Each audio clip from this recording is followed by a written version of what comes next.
Bismillahirrahmanirrahim. Students, we have completed the phylum Protozoa. Today we will be starting the next phylum of the parasitology, that is the phylum Platyhelminthes. The word platy means flat and helminthes mean worms. So this phylum is divided into two classes, the cystodes and the trematodes. The cystodes are the tapeworms and the trematodes are the flukes. So in today's lecture we will be discussing the cystodes. The cystodes that are very important medically and are infective to man are the Taenia saginata, the Taenia solium, Diphyllobothrium latum, Hymenelepsis nana, and the Echinococcus granulosus.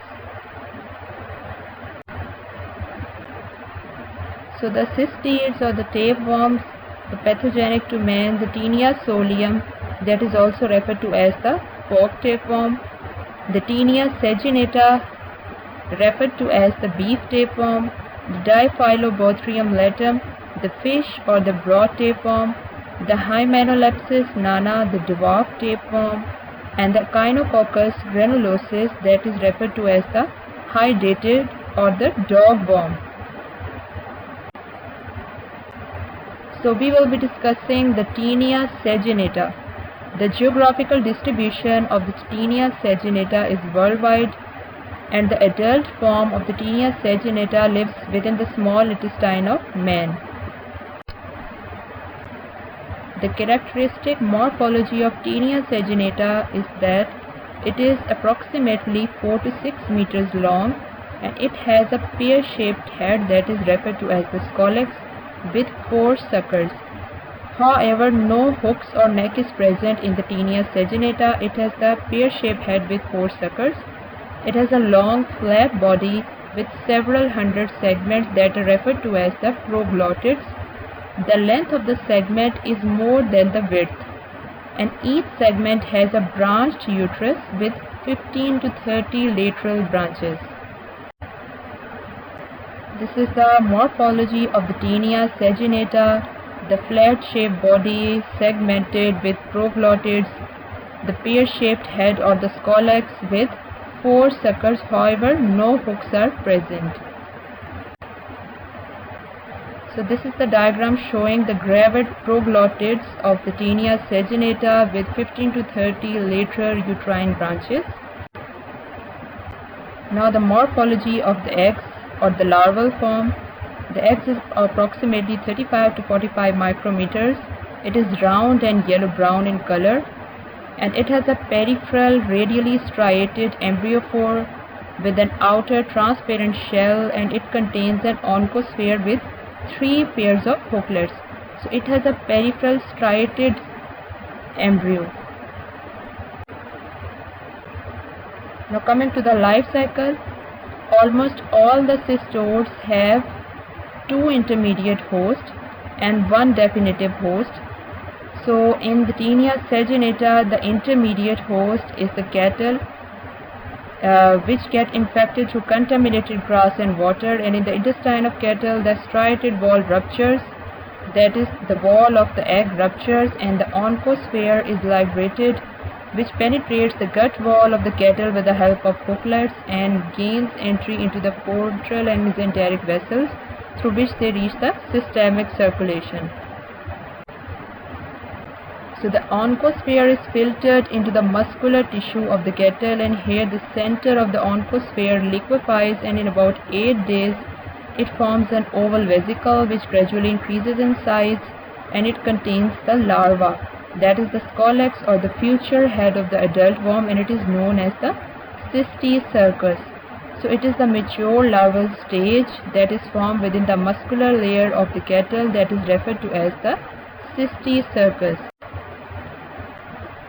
So within the definitive host, that is the man, which gets infected by eating the undercooked beef containing the cysticercus. So within the small intestine of the man, the scolex or the future head, after coming in contact with the bile salts, X vaginates and attaches within the intestinal wall and develops into the adult stage. So after attaining the sexual maturity, they start laying eggs which are passed in the feces, and the life cycle continues. So this is the characteristic life cycle of the Taenia saginata and the Taenia solium, with only a minor differences. As you can see in the figure 1 at the bottom, the eggs or the gravid proglottids are released within the feces of the man and are passed into the environment. And here in the second stage, the cattle in the case of Taenia saginata and the pigs, which are the intermediate host in the case of Taenia solium, become infected by ingesting the vegetation contaminated by eggs or the gravid proglottids. So the oncospheres penetrate their intestinal wall, and within the muscle they develop into cysticerci, and when the humans ingest the raw or undercooked infected meat, they ingest the cysticercus, which finally becomes the scolex, and afterwards the adult mature tapeworm. So now coming to the pathogenicity, the lighter infection remain asymptomatic, but heavier infection may produce abdominal discomfort, pain, vomiting and diarrhea. So the diagnosis is based on the recognition of the eggs or the proglottids in the feces or the stools or from the perianal area. The prophylaxis, a thorough inspection of the beef and adequate cooking and freezing of the beef are effective precautions. Since cysticerci do not survive at temperatures below 100 degrees Celsius and above 500 degrees Celsius, and praziquantel is the drug of choice for treatment, an expulsion of scolex must be assured to assume a satisfactory treatment. So there are only a few minor differences between the Taenia saginata and the Taenia solium.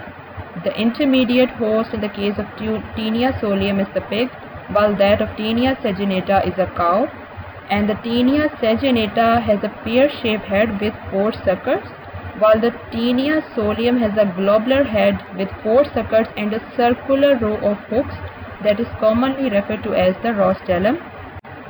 This you can appreciate in the figure. In the lower figure, it is demonstrated the circular row of hooklets present on the globular shaped head of the Taenia solium that is commonly referred to as the rostellum. And this is the electron microscopic picture of the rostellum. So the uterus of the Taenia saginata has 15 to 30 lateral branches, while that of Taenia solium has only 7 to 12 lateral branches. And then the neurocysticercosis, it is complication that is only be seen in the case of the Taenia solium infection, and it is a neurological parasitic disease caused by the encysted larva of the Taenia solium. In this case, the humans get infected by the eggs excreted in the human feces, but not by ingesting the undercooked pork. And also the pigs do not have adult worm in their intestines, so they are not source of the eggs that cause the human cysticercosis. The eggs hatch in the small intestine, and the oncospheres burrow through the wall into the blood vessel, where they can disseminate to the various organs including the eyes, skin and brain. So this disease causes seizures, epilepsy, headache and inflammation.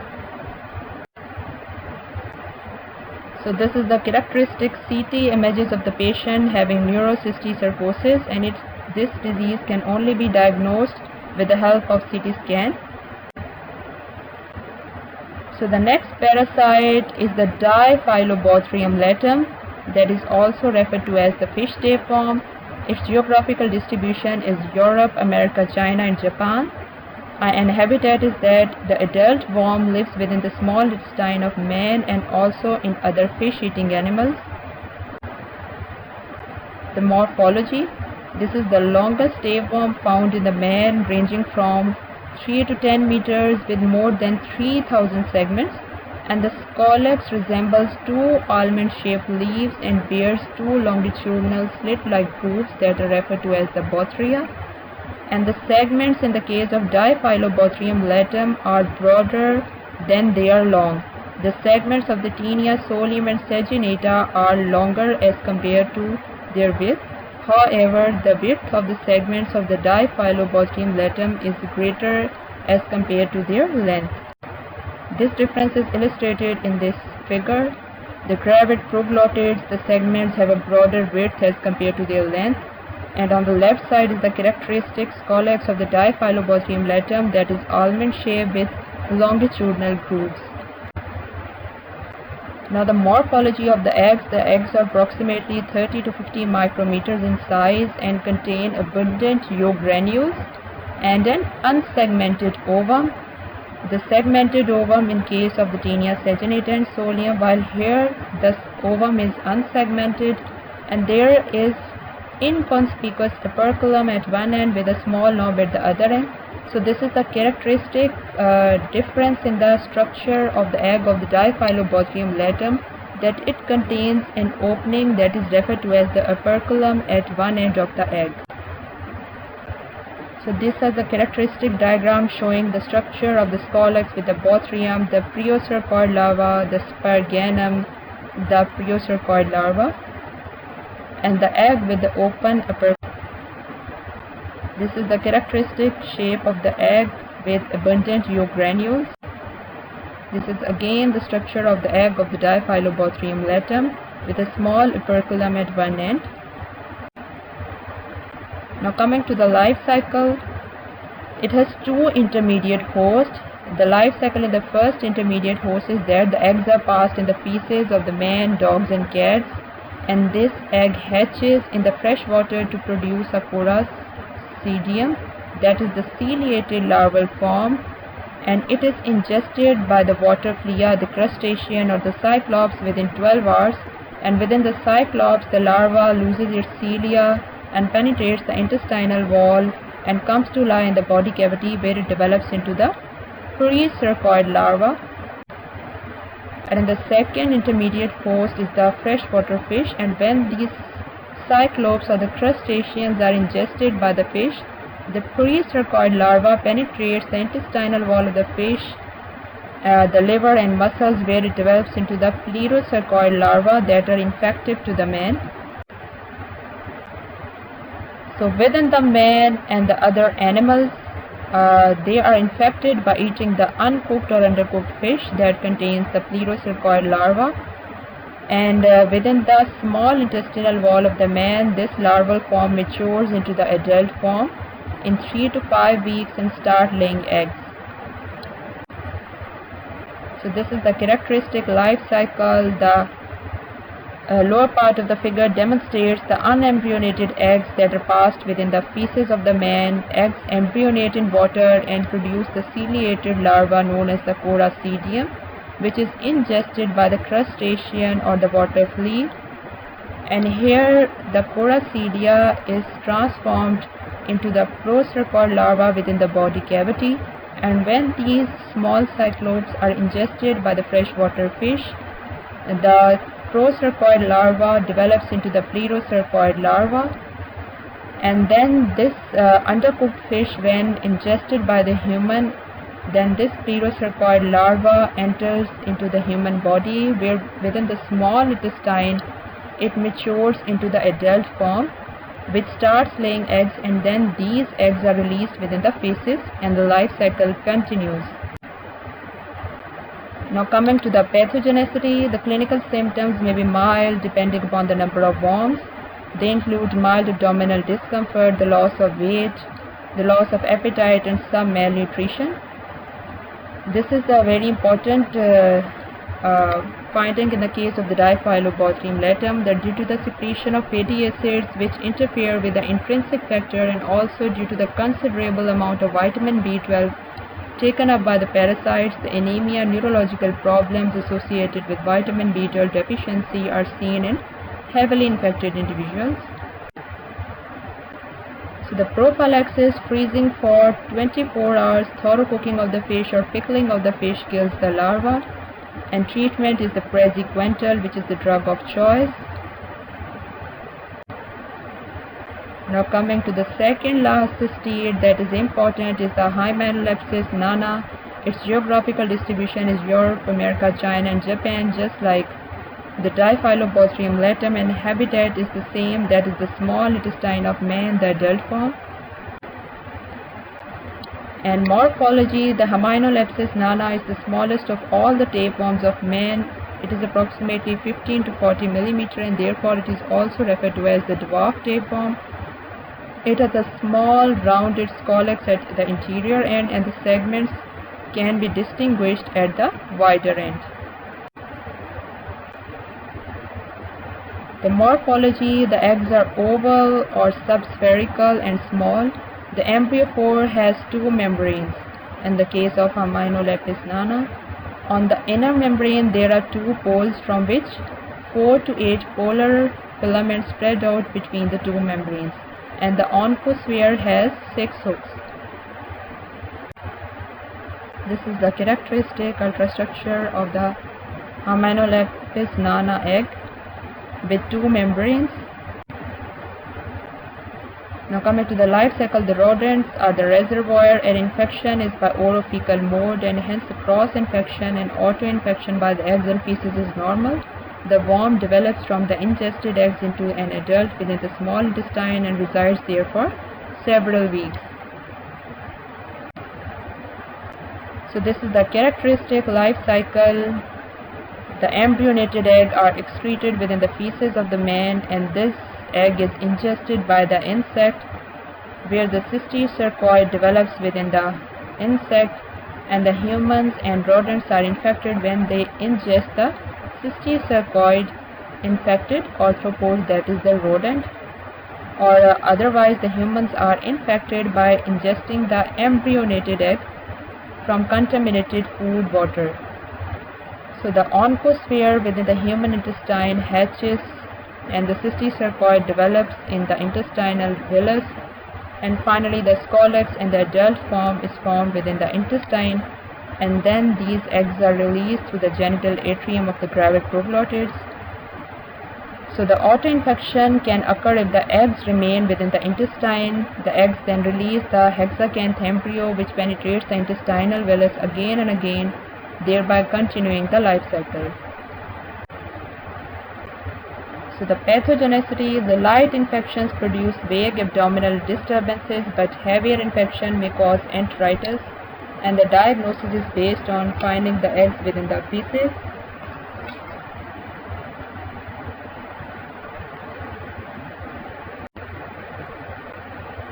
So the hygiene is the best control or the prophylaxis, and the treatment is the praziquantel.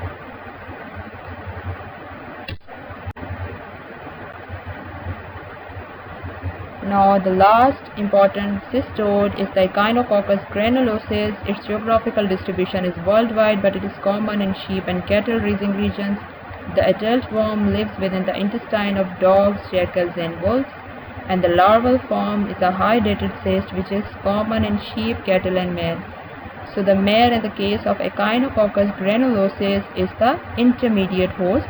The natural life cycle is maintained by the dogs, wolves and the sheep. The morphology, this is the smallest of all the tapeworms, 3 to 9 millimeter, with only the 3 proglottids, as you can very well see in the figure below. So the morphology of the cystic form, that is referred to as the high-dated cyst, it is round with an outer layer that is referred to as the ectocyst, which is the fibrous capsule, and an inner germinal layer referred to as the endocyst. And from the endocyst, the brood capsules sprout from the germinal layer, which are round at first, but soon become vacuolated and transformed into the vesicles. And within the brood capsules, the 5 to 20 scoleces develop, or the daughter cyst develops. So this is the characteristic structure: the outer fibrous capsule, or the ectocyst, and the inner germinal layer referred to as the endocyst. And from this, the brood capsules with a number of protoscolex, the scolex arises with daughter cyst. So the high-dated cyst contains the high-dated fluid, and when this fluid is drained in a container, a sediment deposits at the bottom, which is known as the high-dated sand, and this contains enormous number of scoleces which, when swallowed by the dog, are capable of developing into the adult worm. This is the characteristic structure of the hydrated sea. As you can see, these are removed by the surgery. Now coming to the life cycle, the adult worm lives within the definitive host, which in the case of Echinococcus granulosus are the dogs. So the eggs are passed within the feces, which when ingested by the grazing farm animals like cows and sheep, so the men get infected accidentally through contaminated food or intimate handling of the dogs.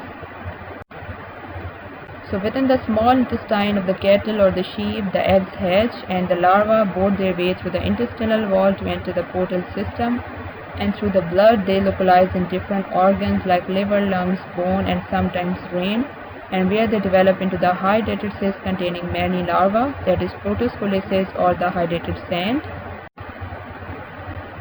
So these fertile hydrated cysts, when ingested by the dogs, are capable of developing into an adult worm. And as the dogs have no access to the hydrated cyst present within the viscera of man, the life cycle in man comes to an end. So the natural cycle is thus maintained by the dog, sheep and the cattle. So this is the characteristic life cycle of the Echinococcus granulosus. The center and the left side of the figure describes the natural cycle of the Echinococcus granulosus within the dogs, that is the top half, and the sheep, that is the bottom half. The dogs are the definitive host and contain the adult tapeworm in their intestine.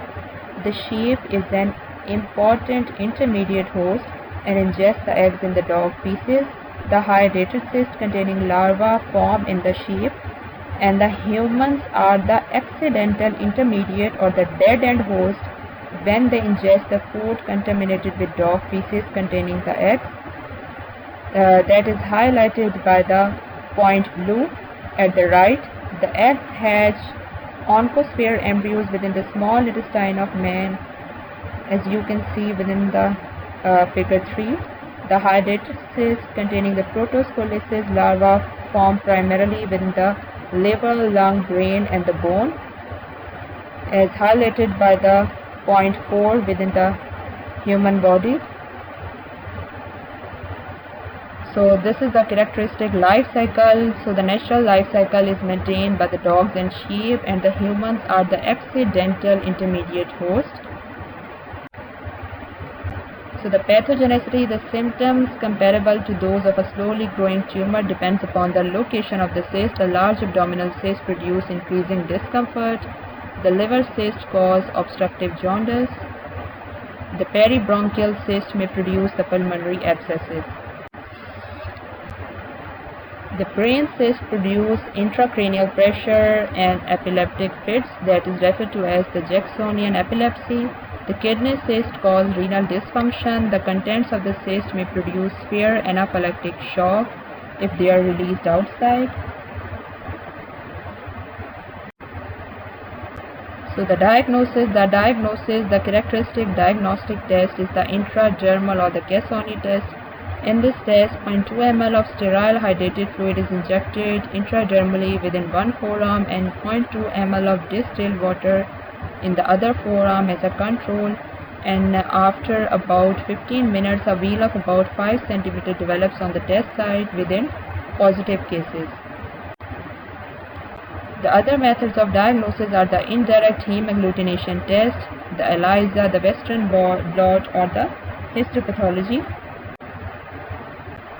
So the diagnosis is primarily dependent upon the histopathology, the characteristic structure of the hydrated cyst with the fibrous capsule, the germinal layer and the characteristic protocolicus, brood capsule and the daughter cyst. So the prophylaxis, the preventive measures involve avoiding contact with infected dogs and elimination of their infection, and the treatment involves the surgical removal of the cyst or inactivation of the hydrated sand by injecting the cyst with 10% formalin or the hypertonic saline, and its removal within 4 to 5 minutes. So praziquantel is the characteristic drug of choice. However, albendazole is also recommended in higher doses as an alternative. Thank you so much. This is the end of the cystids of the phylum Platyhelminthes.